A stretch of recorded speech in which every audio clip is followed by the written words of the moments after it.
Soul Cast for me is my favourite animation movie of all time. Simply for the fact that how an arrogant rookie racer goes to a small town or stumbles into a small town because he has to now fix a fucking road, makes friends for life, which he had no friends beforehand, and he becomes a better racer by just sitting under the learn tree of being more respectful, and also the fact that Life is a Highway is a fucking tune, and that scene is iconic.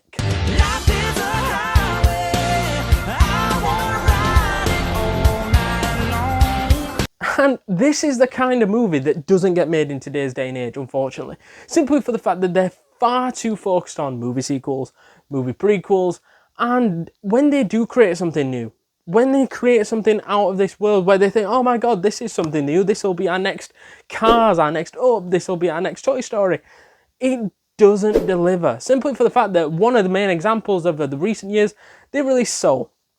I'll tell you a quick story about Soul. It's not for fucking kids. I want to die. Somebody called the ambulance.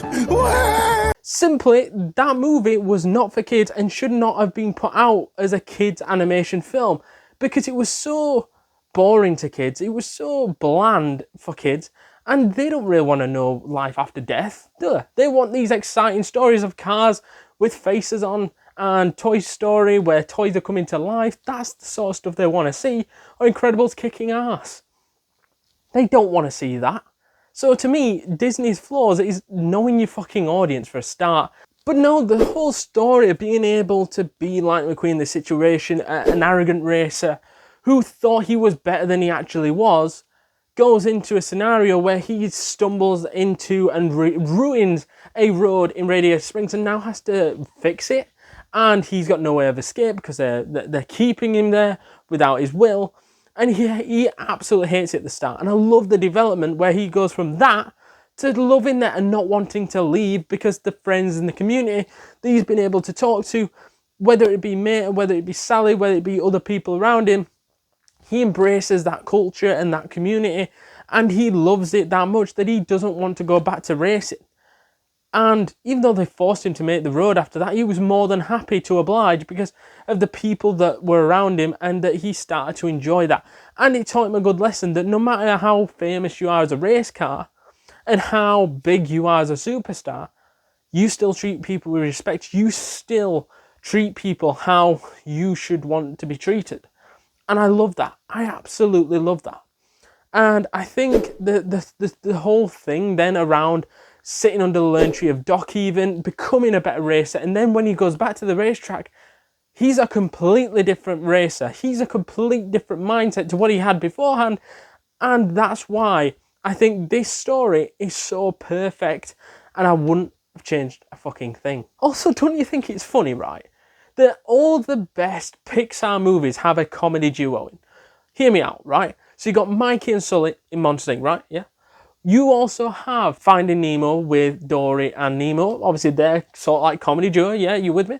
And obviously, Woody and Buzz. And Lightning McQueen and Mate. Morning, Sleeping Beauty.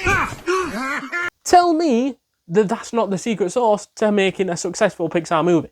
Because all the best Pixar movies have a comedy duo. There's ones that I haven't even mentioned. You could even say Bob Parr and Frozone. You could even put that in there. I don't think it's as strong, but when they get it right and get that comedy duo right, fuck me, right? It just works. And hear me out here, the other franchises have used the exact same model and they've been successful with it as well. Shrek and Ice Age have done the exact same thing.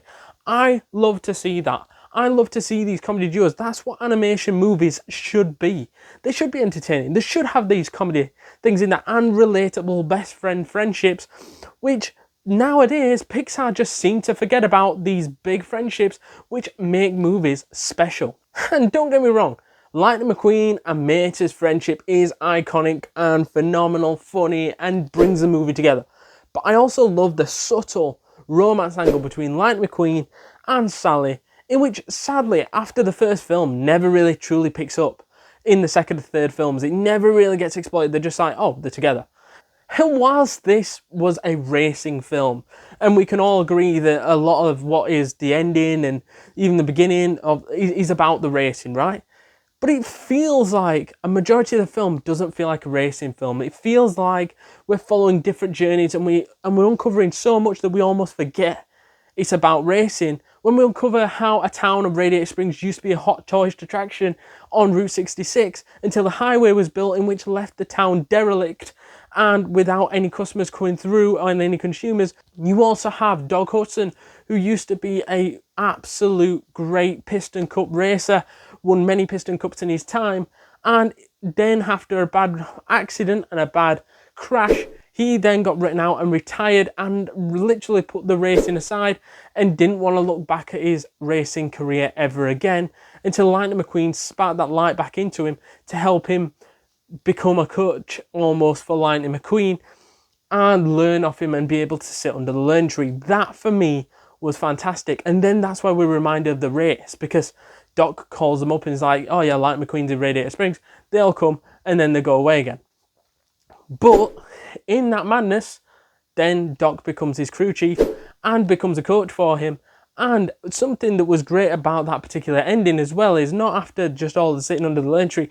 After Lightning McQueen sees that newspaper, he wants to replicate something where somebody else has a crash and on their last race, and doesn't want a racer to go out in the same way Doc did, where they're forced into retirement. They want this other car, the king known as Dynaco, to go out on top.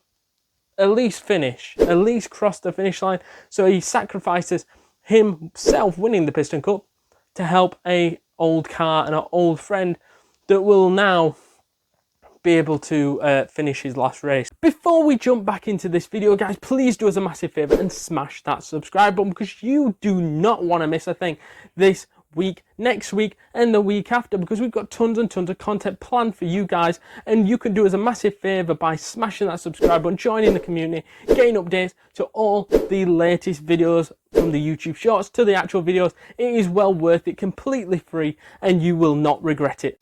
And this might be nostalgia, but to summarise, I believe this is an 8.7 out of 10, and a lot of nostalgia could come into that rating. It might just be one of my favourite movies of all time. That doesn't mean best film of all time in terms of animation, but that does mean that it is my favourite.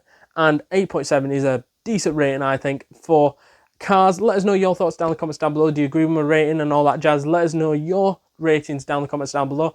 And if you haven't yet seen our review on Finding Dory, check that out right now.